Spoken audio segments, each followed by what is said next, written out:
Hello guys. और UCL की रातें वापस आ चुकी हैं। एक बहुत ही ज़्यादा क्रेजी डे आप कह सकते हैं, या नाइट। यूसीएल फिक्सचर्स की हम बात करें और काफ़ी अजीब अजीब चीज़ें हुई हैं। चैंपियंस लीग की जब बात करते हैं, कब फुटबॉल की बात होती है, इट्स कॉल्ड चैंपियंस लीग। मतलब चैंपियंस खेलने आ रहे हैं सब लीग्स के एक साथ, और जो टॉप टीम है वो एक दूसरे के अगेंस्ट मुकाबला कर रही हैं। फर्क नहीं पड़ता अगर आप इंग्लैंड के चैंपियन है या इंग्लैंड के अब टॉप 4, टॉप 3, टॉप 2 टीम्स में है। अगर आपके सामने किसी भी लीग की कोई भी टीम आ रही है, वो आपको उतना ही कड़ा मुकाबला देगी जितना कोई और टीम दे सकती है। यहाँ पर आर्सेनल और मैनचेस्टर यूनाइटेड अपने अपने रिस्पेक्टिव मैचेस हार गए हैं गैलेटासराय और लॉन्स से। और काफी इंटरेस्टिंग सी जो है सिचुएशन बन गई है अब उनके ग्रुप्स में। यहीं हम बात करें दूसरी जगह, तो एक्सपेक्टेड था कि बायर्न अपना मैच जीतेगी कोपेनहेगन से, लेकिन वो भी कंफर्टेबल नहीं रहा था उनके लिए मैच। और रियल मैड्रिड ने काफी इंप्रेसिव फैशन में नापोली को 3-2 हरा दिया है। तो बात करेंगे इन 4 मैचेस की ही। और पहले बात करते हैं बायर्न और कोपेनहेगन की, क्योंकि बाकी मैचेस के लिए स्पेशली मैनचेस्टर यूनाइटेड और गैलेटासराय का जो मैच है वो हमारा मेन इवेंट है, उसकी हम बात अच्छे से करेंगे लास्ट में। तो बायर्न म्यूनिख अगेन बहुत कोई अच्छा उनका गेम रहा नहीं। यू वुडंट से कि बहुत फ्री फ्लोइंग थे या बहुत उन्होंने कुछ चांसेस क्रिएट करने की कोशिश की, लेकिन जब कोपेनहेगन ने गोल स्कोर किया उसके बाद आप देख सकते हैं कि एक अर्जेंसी आ गई उनमें, और थॉमस मुलर को भी फिर बाद में लाया गया, और उसके बाद जो है बायर्न ने दिखाया कि क्यों वो इतनी डेंजरस टीम है। तो पहले मूसियाला ने इक्वलाइज किया, फिर मथायस टेल ने गोल स्कोर करके बायर्न को जीत दिला दी। और एक टाइम पे लग रहा था कि शायद दिक्कत हो सकती है, कोपेनहेगन का होम था, बायर्न अवे फिक्सचर खेल रही थी, तो दिक्कत शायद हो सकती थी, लेकिन बायर्न को अब पूरे 3 पॉइंट मिल गए, 6 पॉइंट हो गए हैं उनके 2 मैचेस में, तो उनके लिए काफी एक कंफर्टेबल सिचुएशन हो गई है। अब बात करते हैं आर्सेनल और लॉन्स की। अब वो मैच जो है मैं बिल्कुल भी नहीं देख पाया, बस मैंने हाइलाइट्स ही देखी थोड़ी सी, तो हाइलाइट्स पे तो वर्डिक्ट देना सही नहीं होगा। बट जितना भी मैं पढ़ रहा हूँ, आर्सेनल ने कोई बहुत ज्यादा अच्छी फुटबॉल नहीं खेली है। और एक जो और खराब चीज हुई आर्सेनल के लिए उस मैच में, वो ये हुई है कि साका को इंजरी हो गई है। अब साका का इंजर्ड होना आर्सेनल के लिए एक बहुत बड़ा लॉस है, बिकॉज इस वीकेंड प्रीमियर लीग में उनको मैनचेस्टर सिटी के अगेंस्ट खेलना है। और यही सवाल उठ रहा था वीकेंड पे कि जब बोनमथ के अगेंस्ट मैच खेल रही थी आर्सेनल, और जब एक कंफर्टेबल पोजीशन में थी, तो क्यों बुकायो साका को खिलाया गया, और जब वो हॉबल कर रहे थे तब भी उनको जो है वापस नहीं उतारा गया। तो ये सब चीजें हैं जो आई थिंक मैनेज करने की जरूरत है आर्टेटा को। ऑल्दो हो सकता है दोनों इंजरीज का नेचर अलग हो, मे बी इंजरी उस वजह से नहीं हुई हो जिस वजह से वो शायद स्ट्रगल कर रहे थे अभी वीकेंड में बोनमथ के अगेंस्ट। लेकिन यहाँ पर आर्सेनल की स्क्वाड पे एक सवाल उठता है कि अगर आपको साइमल्टेनियसली चैंपियंस लीग भी खेलना है, आपको प्रीमियर लीग भी खेलना है, अभी आप चैंपियंस लीग में एक टफ अवे ट्रिप करके आए हैं, और फिर आते ही आपको वीकेंड पे मैन सिटी के अगेंस्ट खेलना है, तो क्या आप रोटेट करना चाहेंगे? क्या आप अपने प्लेयर्स को फ्रेश रखना चाहेंगे?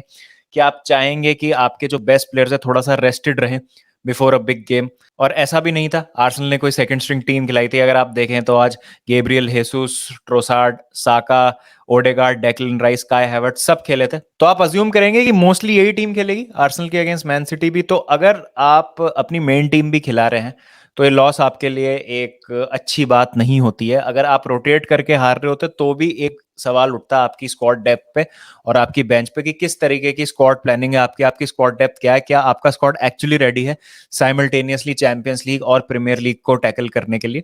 तो वो एक सवाल है जो जरूर उठता है अभी इस आर्सेनल की स्क्वाड को देख के। लेकिन जैसा मैंने कहा, चैंपियंस लीग फुटबॉल है, कोई भी टीम किसी को भी हरा सकती है, और फूड फॉर थॉट है आर्सेनल के लिए। एक जो चीज अच्छी हुई है आज आर्सेनल के लिए वो ये हुआ है कि सिविया और पीएसजी का मैच ड्रॉ हो गया है। तो इसका मतलब ये है कि आर्सेनल अभी सेकंड रहती है अपने ग्रुप में, फर्स्ट पे आ गई है लॉन्स 4 पॉइंट के साथ, आर्सेनल सेकंड पे 3 पॉइंट से। तो ये एक चीज उनके लिए अच्छी हुई है कि वहां पर जो है दोनों टीम्स ने पॉइंट्स ड्रॉप किए हैं, वरना हो सकता है going into the third match day थोड़ी प्रॉब्लम हो सकती थी उनके लिए, बिकॉज सडनली जो है ये ग्रुप थोड़ा सा स्पाइसी हो जाता। लेकिन अभी जो है आर्सेनल मुझे लगता है सेफ है, एक लॉस हो गई कोई बात नहीं, but still champions league group stage के हिसाब से they have enough in the squad कि वो क्वालिफाई तो आराम से हो जाएंगे। अच्छा है कि स्केयर जल्दी आ गया, जिससे जो है आर्सेनल की टीम जो है संभल जाएगी और आगे आने वाले मैचेस को काफी आराम से टैकल कर लेगी। अब बात करते हैं रियल मैड्रिड और नापोली की। बहुत ही तगड़ा मैच हुआ है, वो भी 3-2 से वहां पे रियल मैड्रिड ने मैच जीत लिया है। और तीनों ही गोल्स अगर हम बात करें रियल मैड्रिड ने जो स्कोर किए हैं, बहुत ही शानदार गोल्स। अगर हम विनीशियस की फिनिश की बात करें, बात करना मैं यहाँ पे चाहूंगा जूड बेलिंगम की। और जिस तरीके की गोल स्कोरिंग फॉर्म में जूड बेलिंगम है, हर मैच में गोल स्कोर कर रहे हैं, इंपॉर्टेंट गोल स्कोर कर रहे हैं। और अगर आप क्वालिटी भी देखें, जिस तरीके का उन्होंने गोल स्कोर किया, हाफ लाइन से बॉल को ड्रिबल करते हुए 3-4 प्लेयर्स को काटा और फिनिश कर दिया बहुत ही बेहतरीन तरीके से, कोई चांस नहीं हुआ कीपर के लिए। क्वालिटी दिख रही है प्लेयर की साफ, मल्टी फैसेटेड प्लेयर है, एक बेहतरीन बेहतरीन साइनिंग है रियल मैड्रिड के लिए। Is a superstar in the making भी नहीं बोलूंगा मैं, इज ऑलरेडी अ सुपरस्टार। और एक आप पोटेंशियल बैलन डॉर कंटेंडर को देख रहे हैं अपने सामने, इतनी ज्यादा क्वालिटी है इस बंदे की, इतनी ज्यादा सीलिंग। और एक बात पता है क्या है, जूड बेलिंगम की गोल स्कोरिंग की वजह से उनकी बाकी चीजों की बात ही नहीं होती, जिस तरीके की वो फिजिकलिटी लेके आते हैं मिडफील्ड में। अगर हम आगे जाने वाले प्लेयर्स की बात करें तो जूड बेलिंगम उसके हिसाब से बहुत ज्यादा कंट्रीब्यूट करते हैं डिफेंसिवली। अगर आप इंटरसेप्शन या डिफेंसिवली हेल्प करने की बात करें टीम को, तो जूड बेलिंगम का बहुत ज्यादा योगदान होता है उसमें भी। अगर आप पहला गोल देखें जो विनीशियस ने स्कोर किया था, तो वहां पे जूड बेलिंगम का इंटरसेप्शन ही था जिसकी वजह से वो चांस बना। और फिर कंपोजर रखते हैं जूड बेलिंगम, सही टाइम पे सही जगह बॉल को स्प्रे करना, कब बॉल को होल्ड करना है, कब बॉल को पास करना है, कब शॉट लेना है, ये एक बहुत ज्यादा इंटेलिजेंट फुटबॉल माइंड की निशानी है। और जो हम अपने सामने देख रहे हैं एब्सोल्युटली अनबिलीवेबल, जिस तरीके की फॉर्म में जूड बेलिंगम है। एक जो मोमेंट जिसकी मैं बात करना चाहूंगा नापोली की, जो पेनल्टी उनको मिली, आई थिंक बहुत ही अजीब सा डिसीजन था वो। मुझे नहीं लगा था कि उसको पेनल्टी क्यों दिया गया है। अपेरेंटली वो फाउल था कि हैंडबॉल था, मुझे समझ नहीं आया। लेकिन ऐसे आप स्लो मोशन करके एक एक फ्रेम को फ्रीज करके आप देखेंगे तो आपको कोई भी जो प्ले है वो फाउल ही लगेगा। और मुझे लगता है कि वो पेनल्टी नहीं होनी चाहिए थी। और मुझे नहीं समझ आता कि वीएआर किस तरीके से डिसीजंस लेते हैं। लेकिन आप देखें तो दोनों ही जो गोल थे नापोली के, एक कैपा की गलती थी पहले गोल में, जो सेट पीस था, जो कॉर्नर था, मेरे हिसाब से कैपा को क्लियर करना चाहिए था, वो पंच उनसे मिस होता है और उस स्क्रैम्बल में गोल हो जाता है, ऑस्टेगार्ड गोल मार देते हैं।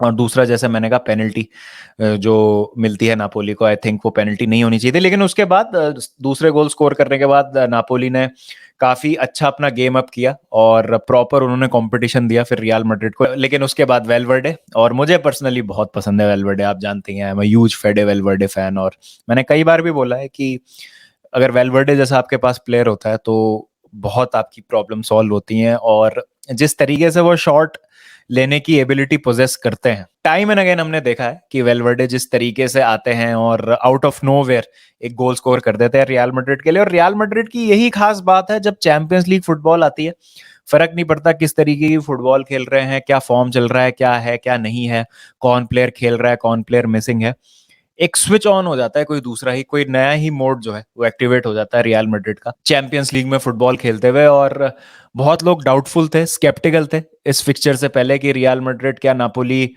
की जो पेस है और नापोली की जो फिजिकलिटी है फॉरवर्ड लाइन में, उसके अगेंस्ट स्टैंड कर पाएगी। बिकॉज एक मेकशिफ्ट सा ही डिफेंस खेल रहा है। अगर हम देखें, फर्स्ट चॉइस डिफेंस में काफी सारे लोग मिसिंग है। तो उस चीज का बखूबी जवाब दिया आज रियल मैड्रिड ने। अगर 2 गोल वो स्कोर करेंगे तो हम 3 गोल कर देंगे। जो भी होगा, चाहे ग्राइंड करेंगे, चाहे डोमिनेट करेंगे, जैसी भी परफॉर्मेंस देंगे, मैच जीतेंगे और 3 पॉइंट लेंगे। और मेरे हिसाब से बहुत अच्छी परफॉर्मेंस थी रियल मैड्रिड की। नापोली अवे खेलना ही अपने आप में एक बहुत डिफिकल्ट फिक्सचर होता है।